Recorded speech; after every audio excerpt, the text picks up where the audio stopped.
Why fly at 10,000 feet when you can fly at 400 feet? That's right. Today, we're not going in the Baron. We're gonna go flying in the Aircam.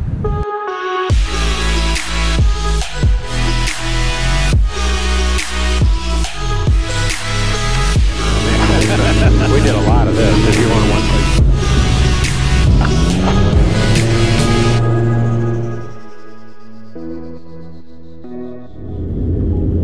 Welcome aboard. As you can see, we are not in the Baron today. We are in the Aircam.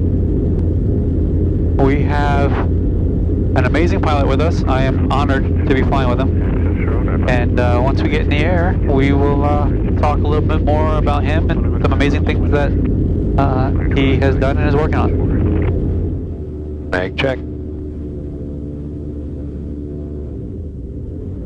That's all we do in the run-up. It's a mag check. Nothing else to check on your radios and nav gear and engine instruments. All good. Sebring traffic, Aircam 612 Whiskey Foxtrot departing runway 01 from Alpha 3, westbound Sebring. All right, you ready to go? I am ready. Very good. Traffic-wise, your doors are closed and locked. Doors closed and locked. And we will turn short of 32 in the event that there's somebody down there that can't hear us. Copy that. Clear right. Clear left.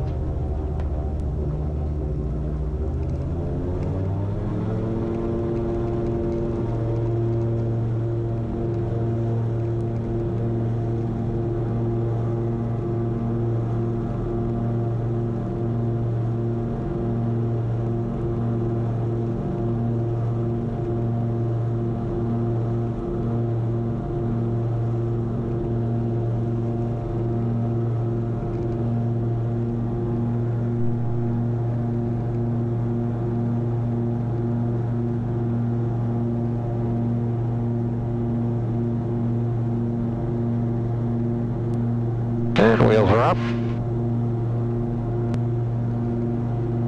I like that green lever, how it shows you your wheels are up. Yeah. Yeah, they're direct mechanical connections.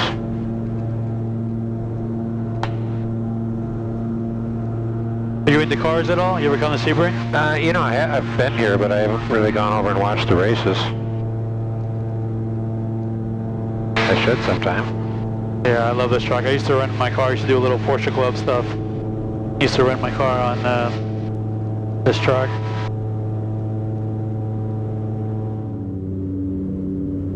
Yeah, it's a little bit too crosswindy here. That lane right there going up that river is where I normally shoot touch and goes out here. Oh, nice. But today it's pretty gusty and crosswind, almost a 45-degree crosswind, so we'll pass on that one. Hey, I'm enjoying the views. This is incredible. Yeah. I mean, 500 feet. I don't think I've ever spent more than a few seconds at 500 feet on my way up or down. Yeah, this is a totally different experience. I mean, this is what I call full contact flying. You know, you're engaged all the time looking at stuff, and we're actually below 99% of the traffic. Area. Yeah, I gotta think the only thing we really need to worry about is birds and helicopters. Yep. Just always a view. I mean, even when you're over farmland, it's still there's still a view. Yep. I say I fly all the way back to Minnesota and I'm looking at people's backyards. I'm seeing things no one has ever seen from the air. You know, waterfalls back in the boonies and stuff with, you know, no trails around them. There's nobody ever been there. It's really fun. So when you go across country, when you literally go across country, you kind of plan it like as if you were driving in a car, like a road trip.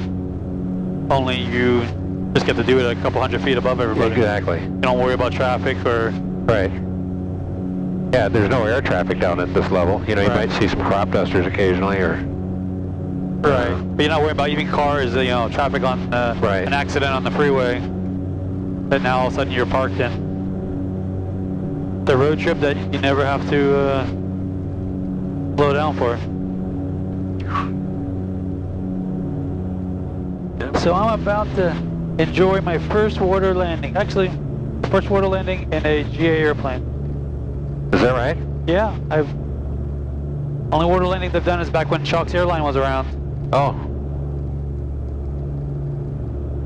That was a much bigger airplane.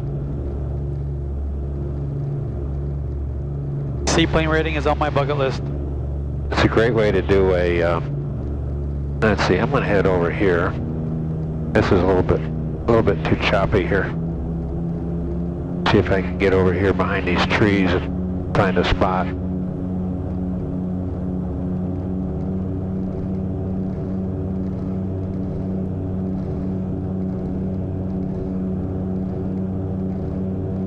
It's going to be choppy every place, I think. We'll just do a touch and go here.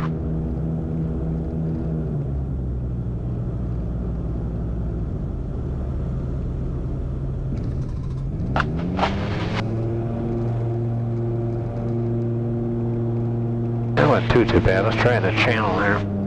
Oh my god, I'm hooked. I need that number, that seaplane rating.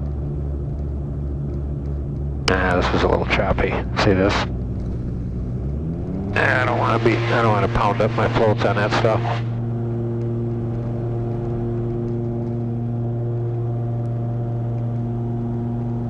Just a little bit breezy today for good float flying.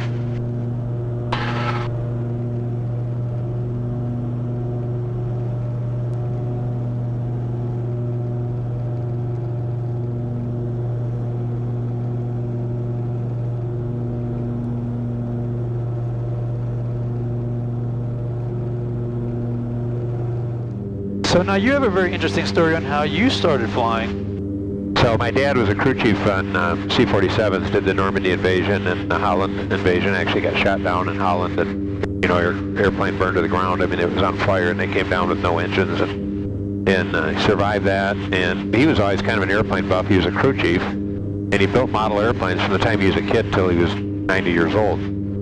And so he was into model airplanes. He had a little hobby shop in our hometown. He had a club, and we'd go out to the airport to fly these view control airplanes and model airplanes. And about age 12, I kind of outgrew that. I saw the real airplanes, and I said, that's for me. I got to fly. And so my dad suggested I go over to the FBO there and talk to the owner and see if I could wash airplanes in exchange for flying lessons, which is what I did.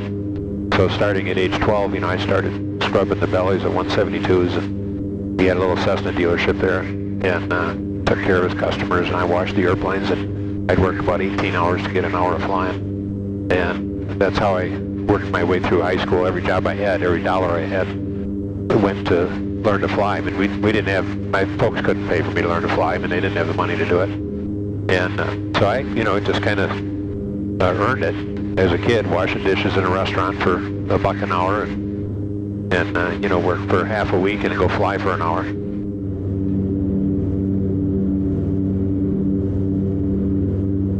And so I flew gunships until one day we were doing a combat assault, inserting a bunch of troops into a landing zone, and it was my day off actually, and so I was an aircraft commander in the old C model gunships, and my platoon leader, who didn't like navigating and he didn't want to take a new guy with him, asked me on my day off if I'd go fly with him. I said sure. That's what I did a lot on my day off. I'd go fly with somebody else. So I'm riding in the left seat, which was a co-pilot seat, and we rolled in on the gun run to prep the LZ, and one of the rockets misfired, blew up coming out of as we were making a run, a rocket run down alongside the landing zone.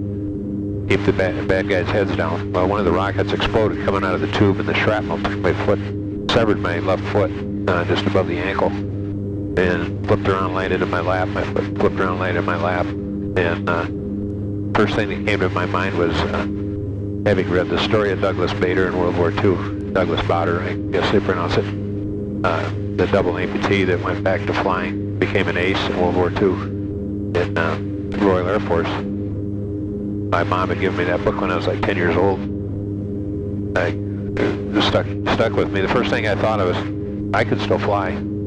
So off we go to the hospital, and they, tried to take my foot off, and I wouldn't let them. And they managed to salvage my foot. It doesn't really work real well, but there's some alligators. See the pond right below us here? Oh, See him yeah. laying there? Yep, I See see him him? right there on the edge. Laying around the edge. I mean, I can see the cows. Like, I've never seen cows flying. Yeah. Neither have I, come to think of it. I've seen them run fast, but I've never seen them fly. Okay, I walked into that. Touche. Nice setup. But I'll be here all week. Try the view. But no, I mean seriously though, like I can't get over the fact. I mean, I think you said it best. This is as close to flying a helicopter, Yeah. as you can come, without having to have a helicopter rating. Or spend the money on, you know, the maintenance and so forth in a helicopter. And when I had a helicopter, I had an R-44, and when I flew around like this in the R-44, I was spent half of my time, literally half of my awareness was where am I going to put it when it quits? Right there. Okay.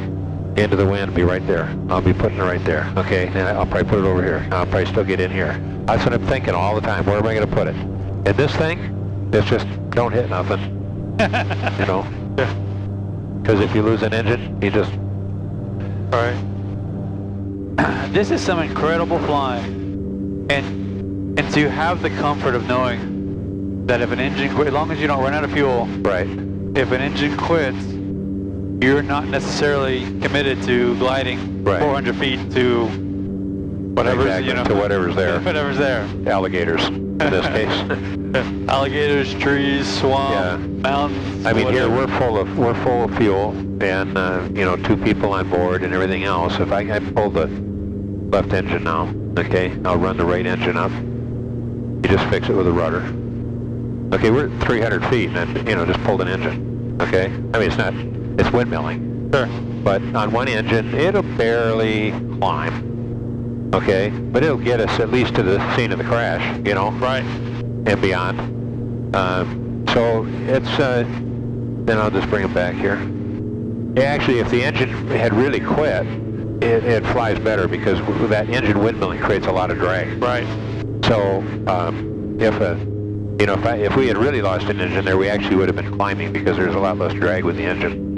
And there's no props, there's no feathering the props, there's no worry. I mean, you just, an engine quits, you feel it with the rudder, and you just, not that it's ever happened, but you just, you know, you just go to full power in the other engine and fix it with the rudder and fly home. So that does take the anxiety out of low-level flying. I gotta be honest with you, I was a little nervous flying in this. You know, it looks like a home built, or it looks like an ultralight. It looks like an ultralight. I honestly have no desire to fly in an ultralight. Even little sport aircrafts, you know, I've flown in one of those, and then, you know, the whole idea of this being open like this, like I was worried how I was going to keep it on the inside and not tell anybody, but I really was worried about what the experience would be like, would I be terrified? I mean, to be frank. And I'm a pilot, but still, I was a little concerned. And this far exceeded my expectation. I mean, there's nothing, any fear I had. You know, I will say this, when I first got it, because I had never flown one, and it was open cockpit, okay? And when you're sitting up here, there's nothing between you and, you know, when I had it on wheels, I couldn't even see floats out here. The wheels were behind me. So I'm just sitting up in this seat right by the edge, and we took off, and I told Phil, I'm not sure I like this. You know, I was kind of reaching for the sides of the airplane. He was flying the first takeoff just to show me the deck angle. Right. And he pulled the power back so it wouldn't be too, because without floats, that's 500 pounds off the weight of this thing. It goes up like a, you know, rocket ship. And so we took off right before I put the floats on it. And he said, I'll make the first takeoff. So he took off, and I started reaching for the sides like this. And he said, would you feel better if you were flying? And I said, yeah, so I got something to hang on to. But I said, you know, I hadn't really thought about this, but I don't like this. You know, and we went up to 1,000 feet, and I said, I really don't like this. Down here, I didn't mind it so much. But you go up to 1,000 feet, and I'm looking over the edge, it's like, you know, you could fall off with this thing. Right. And it gave me the heebies. And he said, take it up to 1,500. And I said, Phil, I don't like it at 1,000 feet. He said, go up to 1,500 to a stall. So we go up to 1,500 feet, and I did a stall. And he said, do a couple of them, and I did a couple of stalls. I mean, you know, it takes a lot. It's power on, especially. You know, you got to be going up like this, and then whip the nose down like this. And I did a couple of stalls, and that feeling disappeared completely. And I realized, you know, it was a subconscious thing. Right. You know, I'm going to fall out, and it was a subconscious cure. It stalled. I stalled and recovered the airplane a couple times, and I didn't fall out. And all of a sudden, it was like, yeah, you're not going to fall out. And from then on, I've had no anxiety at all about flying it. You know, I flew it for 5 years without a canopy. Right. Now with a canopy, I don't think you get that same sensation of height that you might fall out of it, because you got something around you. Right. I mean, I thought an airplane opened up a lot to me. The ability to travel at my schedule, at my pace. Often I beat the airlines anywhere I go. But then this opens up a whole different dimension. Yeah, this is just flying for the pure fun of flight. It is. And like what we dreamed of as kids. Right. What flying would be like. Yeah, when you're as a kid running with your arms spread out. Yep. This is kind of what I imagine. Being like a bird. Right. I'll show you. You know, we can go down here, and you know, this is all legal to do. You know, if you're not, there's no property or person to potentially damage. You know, you can buzz along here at treetop level. You know, and it's kind of fun for a little bit. But honestly, I got over this. Yeah, I got over this in Vietnam, actually. We did a lot of this, because you're going one place to another, and you're not looking for targets. You just don't want to be one. Right. This is where you be. You know, but, you know, imagine flying along here at this speed, some guy's sitting there with a rifle. I mean, they used to teach those guys, you know, shooting helicopters is like shooting ducks, only you don't have to lead them. So you're really a target, you know. So, yeah, I like the 300-400 feet. You kind of see stuff. You know, if somebody starts shooting at you, flying gunships at that altitude, you know, you shoot back. Right. Bird strikes are, see that bird? Absolutely, right yep. Bird strikes are almost a non-issue. More of an issue of trailing edge strikes with this thing. You know, they're coming at you from behind. But they, you know, they'll soar out here in front of you. They're going almost the same speed, and they'll dive away, you know. It's not like you see them wham, they, you know, out of nowhere. Right. This doesn't even look like it's Florida to me, this land here. The low grass, and then yeah, the rare scattered trees. It looks like the Serengeti Plain or something. Right. And then you got this little stream snaking through it all.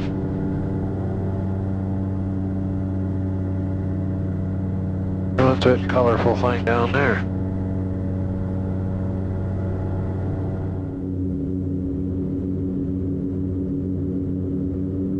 So 15 years ago, or 12 years ago, when I retired from General Motors, subsidiary of General Motors, I had an airplane, a twin, and I remembered after I got wounded in Vietnam, told me I got my foot shot up.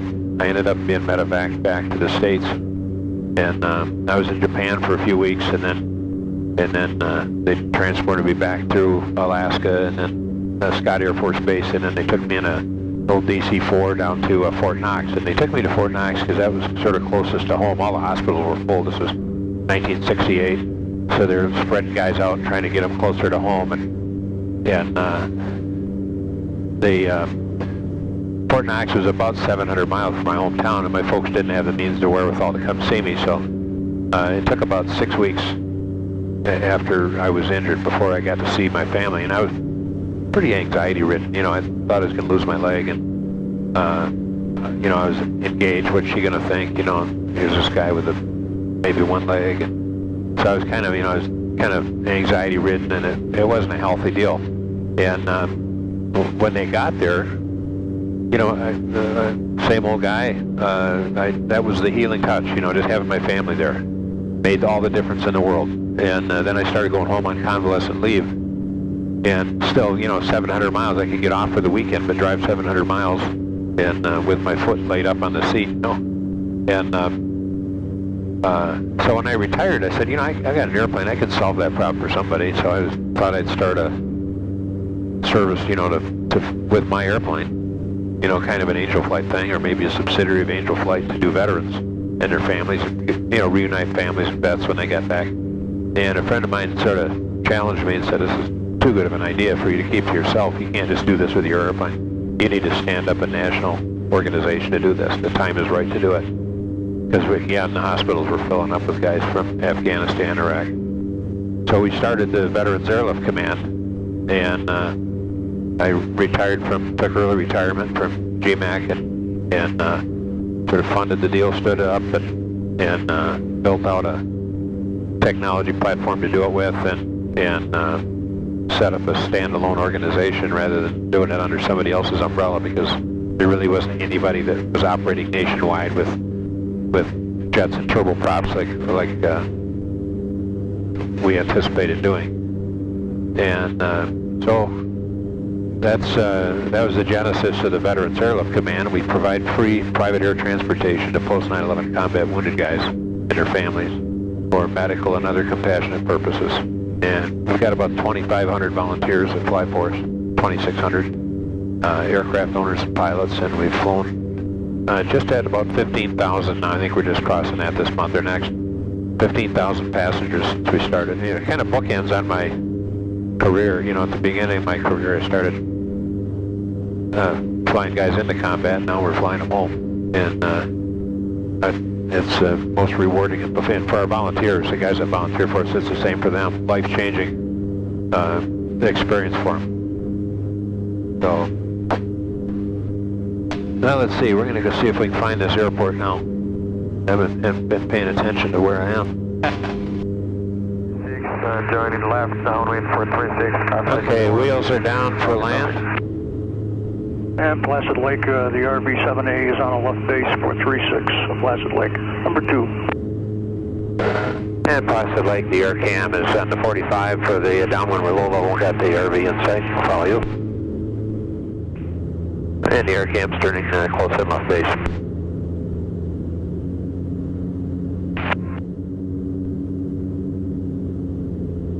And Placid Lake, helicopter 5 east, inbound Placid Lake. And helicopter, where you at? Placid Lake's helicopter 4 Tango Quebec is 7 northwest inbound. Where are you going to land their helicopter? Yeah, I'm going to go on the south end of the craft. Stay low, and Staggerwing Beach on the right-hand side of the terminal, and I think that would probably be the best place for you.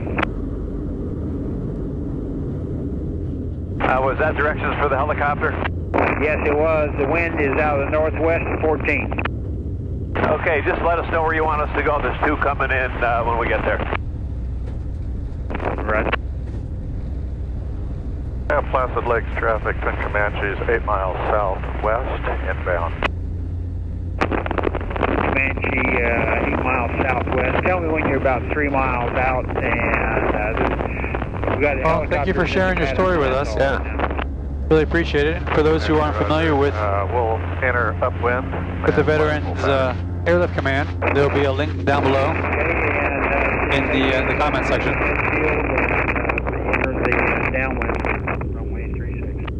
Boney, 7 miles to the southwest, follow 2 other planes in.